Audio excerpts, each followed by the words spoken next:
नमस्कार दोस्तों, स्वागत है आपका द ग्राउंड रिपोर्ट में। मैं हूं समीर आत्मज मिश्र। पूर्व उपराष्ट्रपति जगदीप धनखड़ के बारे में आखिरकार सरकार की तरफ से एक बयान आ ही गया। गृह मंत्री अमित शाह को पत्र लिखकर पूछा जा रहा था कि वो कहाँ हैं, उनके बारे में क्या जानकारी है और बताया जाए सरकार की ओर से। अभी तक पूरी तरह से खामोशी थी। 21 जुलाई को ही उपराष्ट्रपति रहे जगदीप धनखड़ ने इस्तीफा दे दिया था, लेकिन अब जाकर यानी एक महीने के बाद एक इंटरव्यू में गृह मंत्री अमित शाह ने जवाब दिया है जगदीप धनखड़ को लेकर। और जो जवाब दिया है वो और भी ज़्यादा हैरान करने वाला भी है और संदेह पैदा करने वाला भी और रहस्यमयी भी है। कहा भी जा रहा है, कांग्रेस पार्टी के नेता जयराम रमेश ने कहा भी कि ये तो इस रहस्य को और ज़्यादा गहरा कर रहा है। अब आप सुन लेंगे कि गृह मंत्री का बयान क्या था तो आपको भी लगेगा कि ये किस तरह का बयान है। गृह मंत्री अमित शाह से एक इंटरव्यू में पूछा गया कि उनके बारे में चर्चाएं हो रही हैं, उनके बारे में जानकारी नहीं आ रही है, लोग जानना चाहते हैं। तो गृह मंत्री का जवाब था कि उन्होंने स्पष्ट कर दिया था कि अपनी सेहत के कारण वो पद छोड़ रहे हैं, इस्तीफा दे रहे हैं और वो जहां है ठीक है, उनके बारे में किसी को चिंता करने की ज़रूरत नहीं है। ये इस तरह का उनका जवाब था गृह मंत्री का। और अब ये जवाब अगर देश के उपराष्ट्रपति के पद से इस्तीफा देने वाले व्यक्ति का, अचानक इस्तीफा देने वाले व्यक्ति के बारे में देश के गृह मंत्री इस तरह का बयान दे रहे हैं और लगभग 35 दिनों के बाद, 34-35 दिनों के बाद वो इस तरह का बयान दे रहे हो तो इसको क्या समझा जाए। और समझा भी वही जा रहा है, क्योंकि इसका मतलब ये हुआ कि कोई जानकारी नहीं, अभी तक नहीं है। दूसरी बात ये कि गृह मंत्री अमित शाह के बयान से पहले 2 दिन पहले कुछ खबरें एक न्यूज़ एजेंसी के माध्यम से चली और जिसमें कहा गया था कि सूत्रों के आधार पर, पूरी खबर सूत्रों के आधार पर थी। सूत्रों के आधार पर यह बताया गया था कि जगदीप धनखड़ साहब उपराष्ट्रपति के तौर पर उनको जो बंगला मिला हुआ था उसी बंगले में है और बहुत अच्छी अवस्था में है। वो डेली योगा कर रहे हैं, अपने बंगले में टेनिस खेल रहे हैं और मस्त तरीके से अपना जीवन यापन कर रहे हैं। अब ज़रा दोनों पर ध्यान दीजिए आप। गृह मंत्री कह रहे हैं कि स्वास्थ्य कारणों से इस्तीफा दिया उन्होंने, तो स्वास्थ्य लाभ ले रहे हैं। बीमार थे, तबीयत खराब थी और इतनी खराब थी कि दिन भर सदन का संचालन करने के बाद, राज्यसभा का संचालन करने के बाद, तमाम राज्यसभा के नेताओं से, सांसदों से मुलाकात करने के बाद देर शाम 7 साढ़े 7 बजे वो अचानक इस्तीफा दे देते हैं और इस्तीफे की घोषणा वो करते हैं अपने ट्विटर पर।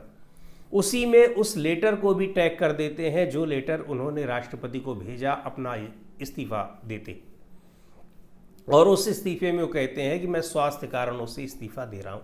अचानक उनका स्वास्थ्य खराब हो जाता है। अब यहाँ एक और रहस्यमयी बात, ये चर्चा हम आपसे कर भी चुके हैं अपने इसी चैनल पर, कि राष्ट्रपति को इस्तीफा देने के लिए भी वो नहीं गए। खुद जाकर उन्होंने राष्ट्रपति द्रौपदी मुर्मू को अपना इस्तीफा नहीं सौंपा है, बल्कि ये इस्तीफा उनका किसी और माध्यम से गया है, अगर गया होगा तो। चूंकि गया इसलिए है क्योंकि अगले दिन सूचना आती है कि राष्ट्रपति ने उनका इस्तीफा स्वीकार कर लिया है। एक आरटीआई कार्यकर्ता हैं अजय बोस, उन्होंने आरटीआई के जरिए राष्ट्रपति भवन के सचिवालय से ये जानकारी मांगी कि आखिर क्या जगदीप धनखड़ ने बतौर उपराष्ट्रपति, जब उन्होंने इस्तीफा दिया तो क्या उन्होंने राष्ट्रपति से मिलने के लिए कोई समय मांगा। क्योंकि इसकी पूरी जानकारी है, राष्ट्रपति से जो कोई भी मिलने जा रहा है, वो चाहे प्रधानमंत्री हो, यानी संवैधानिक पदों पर बैठे हुए लोग हों, कोई मिनिस्टर हो, कोई प्राइवेट व्यक्ति हो, हमको और आपको भी अगर टाइम मिल जाता है तो ये सारी सूचना उनकी होती है। जाने वाले का पूरा वेरिफिकेशन होता है, उसको सूचना दी जाती है, उसका एक समय फिक्स किया जाता है और उसकी एंट्री उनके यहाँ होती है कि किस व्यक्ति ने कब कैसे समय मांगा, उसको समय दिया गया, वो कितनी देर रहा और उसके साथ कोई और भी आया था, नहीं आया था, यानी पूरी की पूरी जानकारी उसकी वहाँ पर दर्ज होती है। तो ये आरटीआई के ज़रिए जानकारी मांगी गई कि क्या जगदीप धनखड़ ने उपराष्ट्रपति पद से इस्तीफा देने के लिए राष्ट्रपति द्रौपदी मुर्मू से समय मांगा था।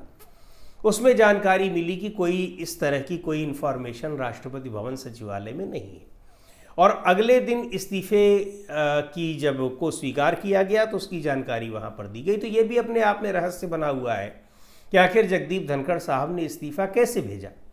क्या पत्र के माध्यम से ही भेजा, या ट्वीट के जरिए जो भेजा था उसी को राष्ट्रपति ने स्वीकार भी कर लिया, या फिर उन्होंने किसी और के ज़रिए भिजवाया, या फिर पोस्टल के ज़रिए भिजवाया। डाक के ज़रिए भी अगर भिजवाएंगे तो अगले दिन मिल ही जाता है, लेकिन कोई ज़रूरी नहीं कि अगले दिन मिल जाए, पर अगले दिन सुबह उनके इस्तीफे को स्वीकार कर लिया गया। तो इतने सारे रहस्यों के बीच, और ये भी है कि अगर उपराष्ट्रपति जगदीप धनखड़ साहब बीमार हैं तो किसी हॉस्पिटल में उनको होना चाहिए। यहाँ हॉस्पिटल में होना चाहिए, बहुत गंभीर बीमारी है जिसका यहाँ इलाज नहीं हो सकता तो देश के किसी दूसरे कोने में या फिर देश के बाहर कहीं होंगे, कहीं कोई इसकी जानकारी नहीं। लेकिन अब गृह मंत्री अचानक ये कहते हैं कि विपक्ष के लोगों को, जो लोग उनके स्वास्थ्य को लेकर परेशान हो रहे हैं, जो अब तक उनकी आलोचना करते थे लेकिन अब उनके लिए परेशान हो रहे हैं, उनको परेशान होने की ज़रूरत नहीं है। दरअसल बात केवल जगदीप धनखड़ साहब के स्वास्थ्य की नहीं है।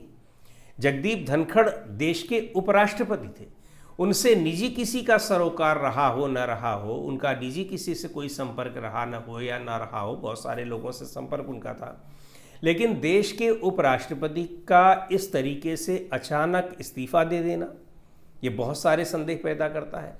और उस इस्तीफे के बाद से लेकर वो 34-35 दिनों तक कहीं दिखाई न पड़ रहे हों, कहीं किसी सार्वजनिक कार्यक्रम में न दिख रहे हों, कहीं किसी को इंटरव्यू न दे रहे हों, कहीं किसी के घर न गए हों, उनके घर भी कोई नहीं गया हो, उनके तमाम जो रिश्तेदार हैं उनको भी उनके बारे में न पता हो, तो फिर इससे संदेह बहुत सारे गहराते हैं कि आखिर पूर्व उपराष्ट्रपति जगदीप धनखड़ साहब कहाँ चले गए। तो ये सारे सवाल जब उठ ही रहे थे तभी गृह मंत्री अमित शाह कहते हैं कि विपक्ष को और मीडिया के कुछ लोग ऐसे हैं जिनको उसकी चिंता है, ऐसे लोगों को बिल्कुल भी चिंता नहीं करनी चाहिए। लेकिन सवाल यह है कि चिंता क्यों नहीं करनी चाहिए।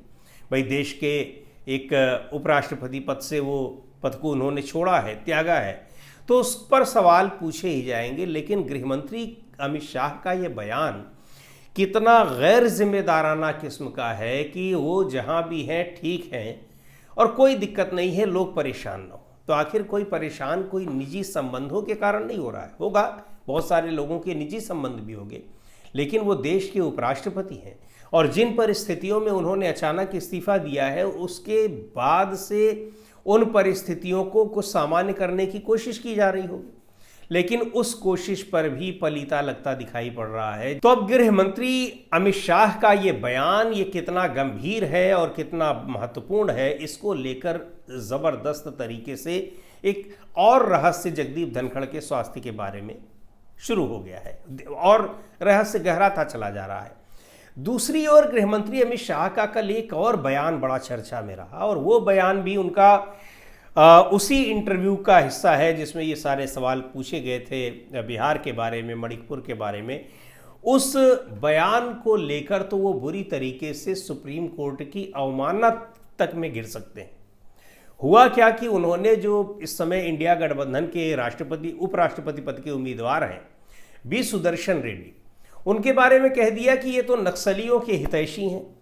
सुप्रीम कोर्ट में रहते हुए इन्होंने सलवा जुडूम अभियान के खिलाफ अपना फैसला दिया था और सलवा जुडूम के खिलाफ अगर फैसला ये न दिए होते तो अब तक कब का नक्सल प्रॉब्लम जो है वो ख़त्म हो गई होती। इस तरह की बातें वो कर रहे हैं।